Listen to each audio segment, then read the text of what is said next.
Bueno amigos, regresamos con este tema tan interesante e importante, relevante para la salud como lo es la diabetes. Y habíamos comentado antes de la pausa que, bueno, esto que yo siempre digo en el programa, somos lo que comemos. Y aquí literalmente es clave lo que comemos cuando hablamos de diabetes. Permítame entonces presentar nuevamente a la licenciada Denise Miner. Ella es nutricionista certificada en diabetes y además es la presidenta de la Junta de la Asociación Puertorriqueña de Diabetes. Licenciada, somos lo que comemos, ¿verdad? Mucho más cuando hablamos de diabetes.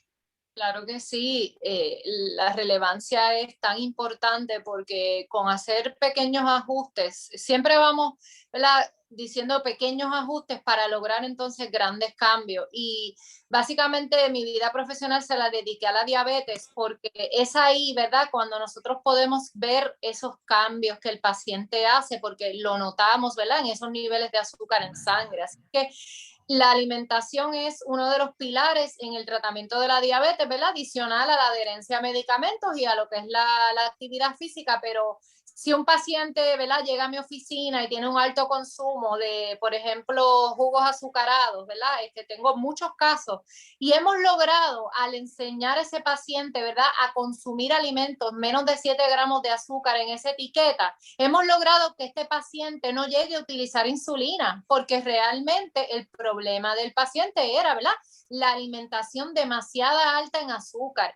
Y es un problema que nos atañe a todos, ¿verdad? Vivimos en una isla en la cual la población tiene una predisposición genética mayor, adicional, ¿verdad?, lo que ya hemos discutido de esos factores, pero también la dieta boricua nos afecta mucho porque es una dieta alta, ¿verdad?, en azúcares, en estos carbohidratos que luego del proceso de digestión se convierten en azúcar.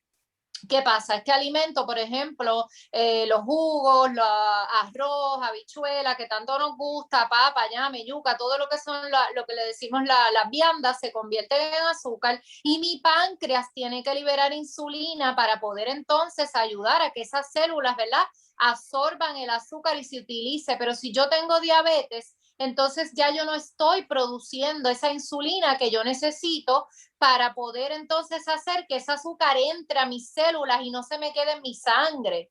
Por ende, entonces, si yo con la alimentación trato de seguir un método del plato, que es lo que estamos recomendando, ¿verdad?, que son la mitad del plato que sea alimentos que no tengan carbohidratos o más de la mitad del plato, pues yo hago que mi páncreas no tenga que liberar esa insulina. Así que, como usted bien lo dijo, ese grupo de alimentos que se llaman los vegetales es sumamente importante porque no tienen ese aporte tan elevado de carbohidratos, ¿verdad?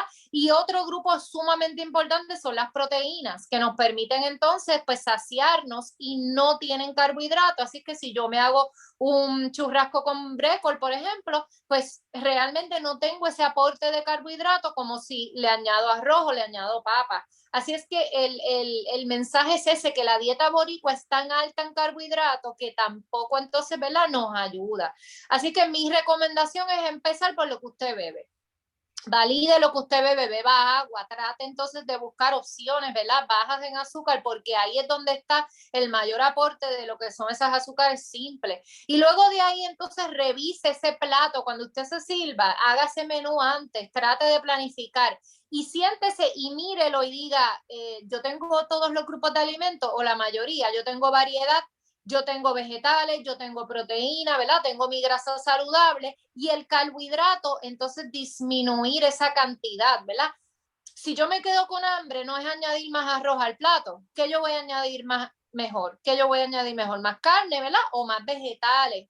Por ende, entonces vemos los resultados directos, ¿verdad?, de ese cambio en la alimentación con los pacientes que tienen diabetes y los que no, porque si queremos prevenir lo que es la obesidad, ¿verdad?, y el sobrepeso, se relaciona al alto consumo de los carbohidratos, que al final de cuentas el cuerpo los almacena en grasa. Así que vemos toda, ¿verdad?, toda esa dinámica y toda esa interacción tan importante de los alimentos, ¿verdad?, con la obesidad y con la diabetes.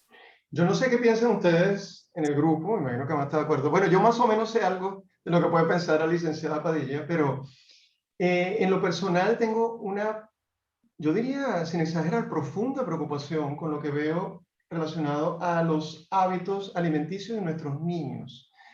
porque cuando hablamos de esta diabetes, yo digo, no quiero ser impropio, me gustaría ser elegante en decir que aprendemos mejor cuando somos pequeños. Cuando somos grandes, ya pues no es muy fácil. Hay algunos refranes por ahí que dicen loro viejo no aprende a hablar. No sé si eso es muy elegante, pero realmente creo que lo ejemplifica muy bien. Así que tenemos un tema muy importante también con esto. Yo estoy encantado con este grupo, me gustaría muchísimo que pudiésemos extender esta conversación, el tiempo no nos da, pero un par de minutos finales me gustaría que la licenciada Padilla, como directora ejecutiva de la Asociación Puertorriqueña de Diabetes, nos hablara un poco rápido, licenciada, de los servicios que ofrece la asociación. Son un montón, pero bueno, para definir y básicamente que sea sencillo, que nos llamen a nuestro número 787-729-2210, sobre todo para ese manejo de lo que es el plan de alimentación, porque ayudamos al paciente a trabajar su plan de alimentación, a comprender qué comer bien. También manejamos a nivel emocional, todo ese aspecto emocional. Los ayudamos en lo que necesiten, también trabajamos todo lo que es educación en salud, retos, muchas alternativas nuevas, espectaculares que estamos trabajando para que podamos llevar más información y podamos desarrollar una cultura preventiva en Puerto Rico y podamos evitar a largo plazo, más que nada, que otras personas se diagnostiquen con la condición. Así que estamos allí a la orden para que toda la gente pueda recibir nuestra ayuda. Licenciada, me gusta muchísimo ese término de cultura de prevención. Creo que nos hace falta mucho aprender sobre eso. Encantado, de verdad, un gusto haberlas tenido en el programa, licenciada Padilla, doctor Hernández y licenciada Miner. Espero tenerlas próximamente en Tu Salud Informa. Gracias.